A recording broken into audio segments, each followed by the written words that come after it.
What's up, guys? It's your boy Toxin here. Finally, at last, it is here.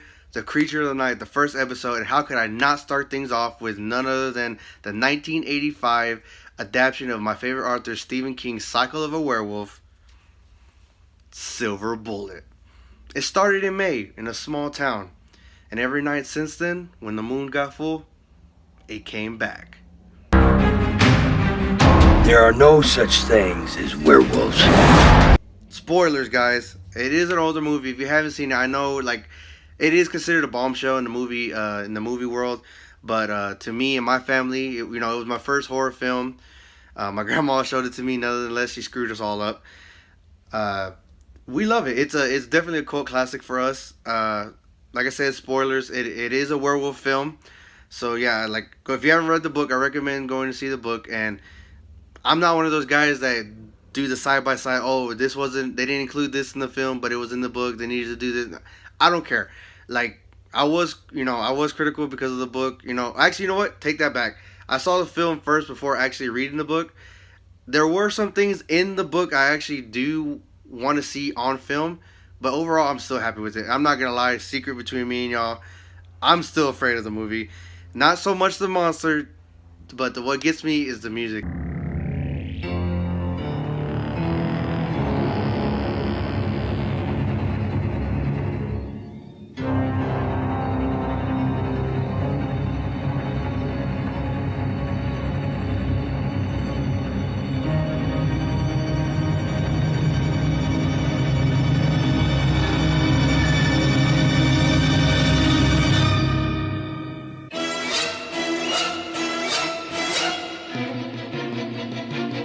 Uh, I forget his name the composer of it, but he also did the Star Trek Next Generation theme song. So yeah, he's pretty well known. Yeah, but like I said, starring Gary Busey, Corey Haim, uh, screenplay and story by Stephen King, and the director, I know I'm gonna mess up his name, is Daniel Attias, Attis. I apologize, but he's known for shows. Actually, he's doing currently Castle Rock on Hulu. So another Stephen King world I need to get into. I haven't got into it. I keep putting it off. I know, but he's also responsible for Ray Donovan, House back in the day, and True Detectives. So he's a well known director. But yes, overall, you follow this kid, Marty Corey Haim. He's in a wheelchair and he starts noticing things around this town that's not right, and then he ends up coming face to face with the actual beast when when he's actually breaking the rules. He's out past dark, and he's popping fireworks. And I don't know where this werewolf comes out of the woods chasing him, and he shoots a bottle rocket at his eyes. And then that's when everything starts going to hell for him. His life gets turned upside down. Nobody ends up believing him until good old Uncle Red has to take his back, because that's that cool uncle. If you watch the board, my cool uncle is random. So I mean that would be definitely Uncle Red for me. Even the sister's having a hard time believing him, but then she ends up coming around until they all see evidence, like, you know what, it's real. And another thing, it ends up being the Reverend, which is a really odd combination in my opinion, because it's a demon in a Reverend's body.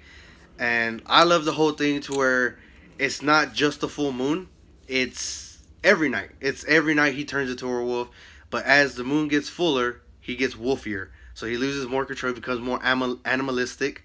And as you follow him through the film, you're starting to notice, I don't want to say that he's not a bad guy, because he is, but he's killing people who are sinning. Like, for example, there's a woman who's actually pregnant, and the guy who gets her knocked up doesn't want anything to do with the baby or her. So what is she gonna do? She's gonna end up killing herself. So she's trying to take sleeping pills, but before that happens, he busts in and he murders her.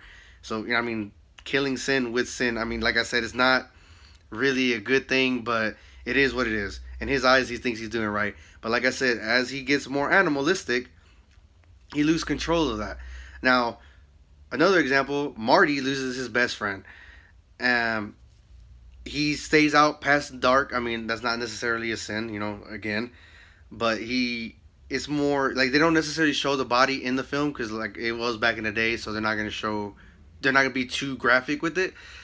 But you could tell this guy is torn to pieces. They even mention it in the script, like, yeah, he's torn to pieces. So the animal, the werewolf, went crazy on it.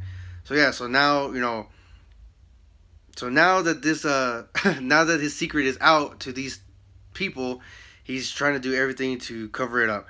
But he's waiting to if you keep up with it, you actually see him, not just his beast form getting more animalistic, like his actual human form is too. He's actually grunging out. He's actually growing his beard, like he's not shaving, not doing his hair for church or anything like that.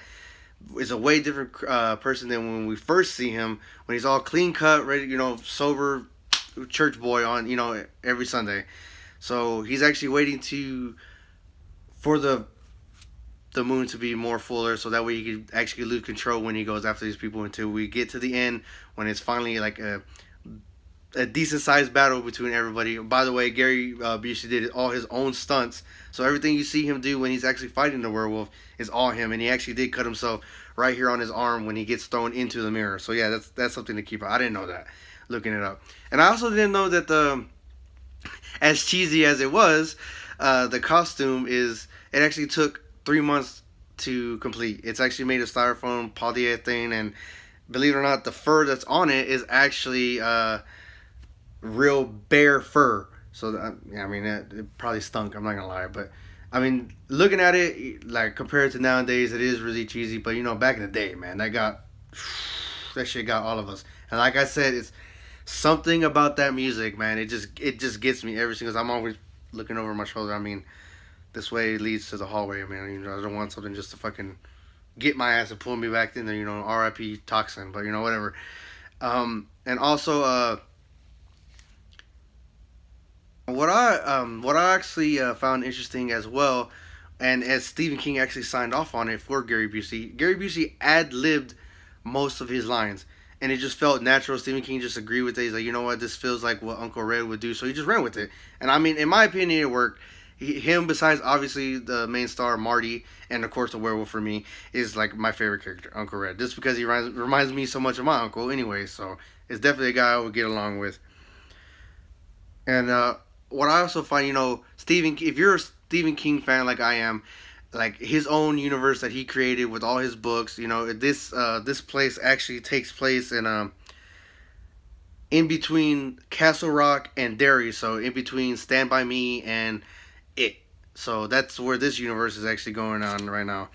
But I mean, like I said, it's a family favorite of mine. We all grew up watching it. I mean, you cannot be in this family unless you watch that and Predator. So it is what it is. Like, we love narration movies, so this is like definitely narrated from beginning to end. It was just like I said, it's definitely a cult classic. In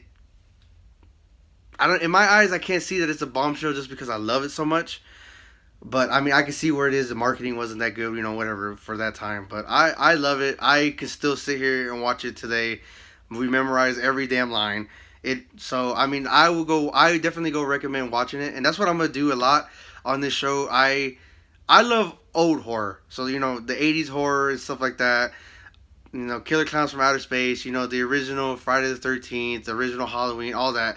That's my horror. I will definitely be doing horror films today. Like, definitely I want to do for my next video The Conjuring. I don't know if I'm going to do it for like an individual video for each film, or I should just cluster it up and make one long video for it. Not entirely sure yet.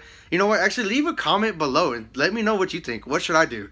Should I do that? Should I make it one long video, or just do an individual video for each movie? Because like I said, there are a lot of, obviously, Friday the 13th, Halloween's, Nightmare on Elm Street. They're multiple movies, so I'm not entirely sure if I should just do a video for each one, or just cluster them all up. Well, but like I said, let me know and give it a thumbs up too.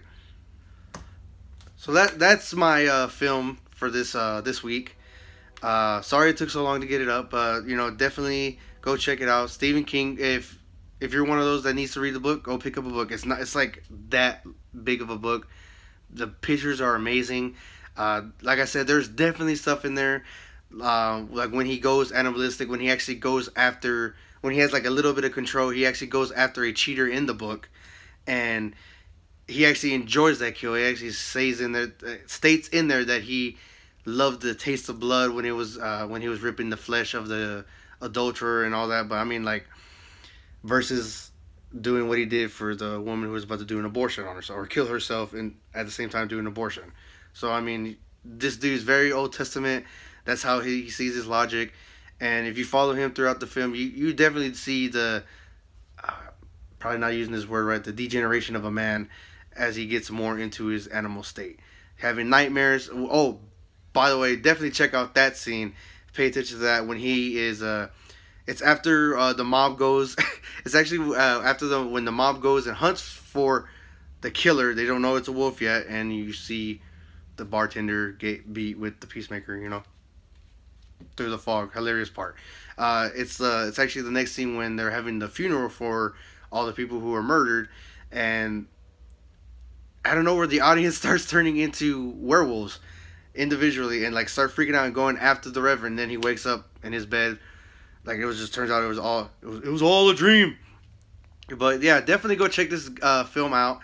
Like I said, we could definitely watch it till this day. It's a must see for us. I definitely recommend it. Give it a chance. I'm not gonna lie, it is cheesy, but that's what I love about it. And that theme music, man, I can just hear it in my head right now. It's just creepy, just creepy.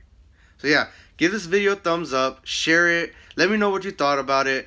Let me know what I need to do differently. Definitely let me know, guys. Thank y'all.